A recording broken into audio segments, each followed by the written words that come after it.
আসসালামু আলাইকুম অষ্টম শ্রেণীর শিক্ষার্থীদের আজকের ক্লাসে স্বাগতম। আজকের এই ক্লাসে আমি তোমাদের বিজ্ঞান অনুসন্ধানী পাঠ বইয়ের সিলেবাস নিয়ে কথা বলবো।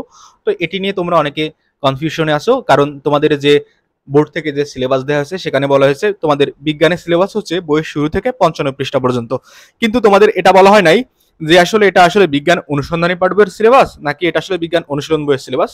তো তোমাদেরকে আমি বলে দিচ্ছি, এটা আসলে তোমাদের বিজ্ঞান অনুশীলন বইয়ের সিলেবাস।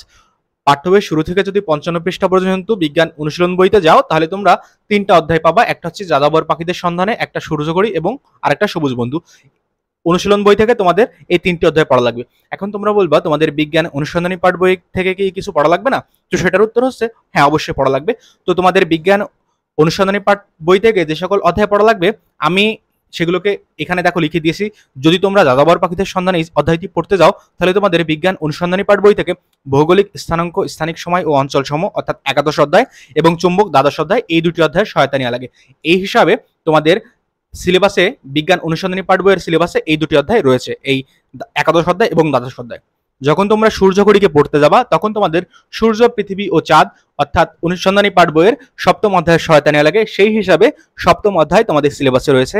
যখন তোমরা সবুজ বন্ধু পড়তে যাবা তখন তোমাদের কোষ বিভাজন ও তার রকমভেদ 4র্থ অধ্যায়, উদ্ভিদের কোষ টিস্যু ও তাদের বিশেষত্ব 5ম অধ্যায় এবং জীবের শ্রেণীবিন্যাস পদ্ধতি 10ম অধ্যায়, এই 3টি অধ্যায়ের সহায়তা নিতে হবে। অর্থাৎ তোমাদের বিজ্ঞান অনুসন্ধানী পাঠ বইয়ের সিলেবাসে কোষ বিভাজন ও তার রকমভেদ 4র্থ অধ্যায়, 5ম অধ্যায় এবং 10ম অধ্যায়, এই 3টি অধ্যায় রয়েছে।